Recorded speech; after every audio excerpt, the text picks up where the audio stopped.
किसान आंदोलन के लंबे दौर के बाद भी किसान आंदोलनकारियों का जोश अपने उच्चतम स्तर पर है। आंदोलनकारी किसानों को आज शनिवार 23 जनवरी को राजस्थान में कर्मचारी ट्रेड यूनियनों का भारी समर्थन मिला। आंदोलनकारियों को कर्मचारी यूनियनों ने किसानों को आर्थिक व संख्या की दृष्टि से संसाधन भी मुहैया करवाए हैं। आंदोलनकारी किसानों को संबोधित करते हुए किसानों को गणतंत्र दिवस समारोह में पहुंचने के लिए तैयारियों में जुट जाने की बात कही। ट्रेड यूनियनों के पदाधिकारियों ने अपने संबोधन में कहा कि इस समय भारत एक झूठा अफवाहों से शासन करने वाला और थूक के चाटने वाला प्रधानमंत्री शासन कर रहा है। यह भारतीय लोकतंत्र के इतिहास में पहली बार हुआ है जब प्रधानमंत्री का स्तर जो है व्यक्ति अपनी घोषणाओं एवं झूठ के कारण चर्चा में ही नहीं बल्कि हंसी का पात्र भी बन गया है। निजीकरण के चलते कर्मचारियों को डराया गया था। वहीं किसानों की जमीन के अधिग्रहण व अनाज फल सब्जी के भंडारण के जरिए संपत्तियों को निजी क्षेत्र में देने का षड्यंत्र 3 कृषि कानूनों के जरिए रचा गया। वसुंधरा सरकार ने लोक परिवहन कंपनी के जरिए राजस्थान रोडवेज को दांव पर लगाया।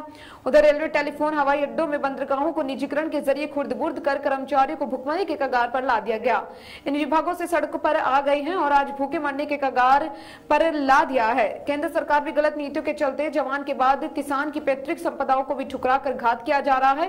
कर्मचारी, किसान और जवान को इस संकट में उभारने के लिए अपने अनुभवों के आधार पर समर्थन देना और अपनी भागीदारी इस आंदोलन में सुनिश्चित करना जरूरी मानता है। यही कारण है कि आज हजारों की संख्या में साधनों पर सवार होकर किसानों को समर्थन देने भारतीय मजदूर संघ को छोड़कर शेष सभी ट्रेड यूनियनों तन मन धन से सहयोग करने आंदोलनकारियों को समर्थन देने धरना स्थल पर पहुंच रहे हैं। 5 घंटे इंतजार कराते हैं, 10 मिनट के लिए मंत्री आते हैं।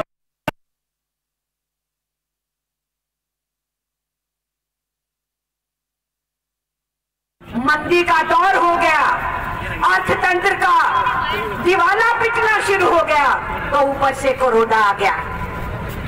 कोरोना की महामारी आपके और हमारे लिए महामारी है, हेल्थ इमरजेंसी है, लेकिन सरकार के लिए तो ये आपदा अवसर बनी। ये मैं कह रही हूँ, ये तो ने, लाड़ी ने, मनमथनाथ गुप्त ने, जगन्नाथ दास ने, कितने में नाम गिनाऊं इस इतिहास के अंदर। उस युवा पीढ़ी ने देश को आजाद कराने के लिए कुर्बानियां दी। ये कहाँ थे? मिस्टर नरेंद्र मोदी, आप बड़ा फख्र महसूस करते हो, आपकी टीम फख्र महसूस करती है कि आप आरएसएस की शाखा में टोपी लगा के शू करके खड़े होते हो। मैं आपसे पूछती हूँ, मैं अपनी तरफ से कुछ नहीं बोलूंगी, तुम्हारे हेडक्वार्टर ने जो कहा वो ही बोलूंगी। यहाँ हेडक्वार्टर ने आरएसएस को जन्म दिया, जो फिर उन्होंने कह दिया ये डिस्टर्ब करेंगे। उन्होंने कहा हम डिस्टर्ब कहाँ से करेंगे, रिपब्लिक डे खत्म हो जाएगा उसका परेड, उसके बाद हमारा ट्रैक्टर रैली निकलेगा। तो सरकार के पास जवाब कोई नहीं है। इसीलिए जो इनकी परसों मीटिंग हुई है, 3.5-4 घंटे किसानों को कल इन्होंने बिठाया रखा, 20 को भी कुछ नतीजा नहीं निकला और कल भी। ये इंसल्ट वाली बात है कि आप उनको 5 घंटे इंतजार कराते हैं, 10 मिनट के लिए मंत्री आते हैं और कहते हैं जी किसान बिल तो बन रहेंगे, उसमें अमेंडमेंट की बात तुम लोग सोच लो, और कह के वहाँ से चले जाते हैं। तो अगर सरकार का ये रवैया है तो इनका भी रवैया होगा कि हम मार्च करेंगे। तो जब पीसफुल मार्च होना है और शांतिपूर्वक तरीके से होना है, रिपब्लिक डे परेड के बाद होना है, तो सरकार के पास कोई एक्सक्यूज नहीं है कि इनको रोका जाए।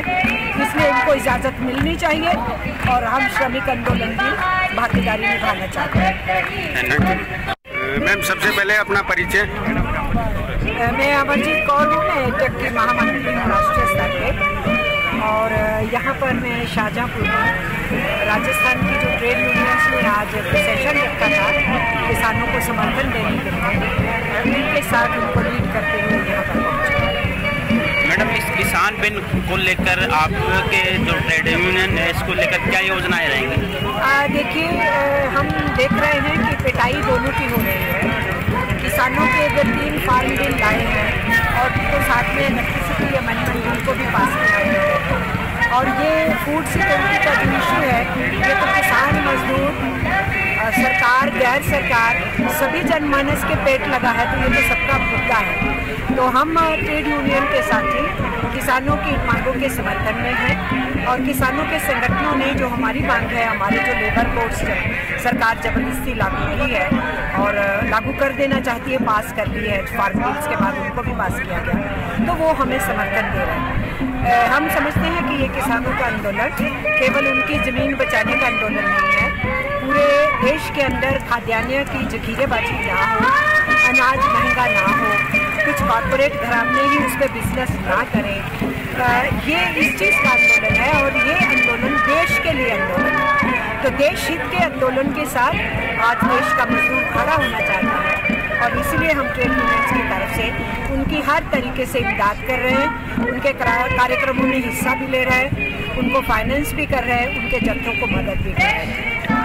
मेरा तिरंगा यात्रा को लेकर क्या कहना मैम आपको? दिल्ली जो यात्रा जा रही है ट्रैक्टरों की, आप बात कर रहे हैं जो 26 जनवरी की परेड हो रही है ट्रैक्टर। देखिए ये इनके नेतृत्व का निर्णय है कि हमें ये रैली निकालनी है, तो हम इनके निर्णय के साथ हैं।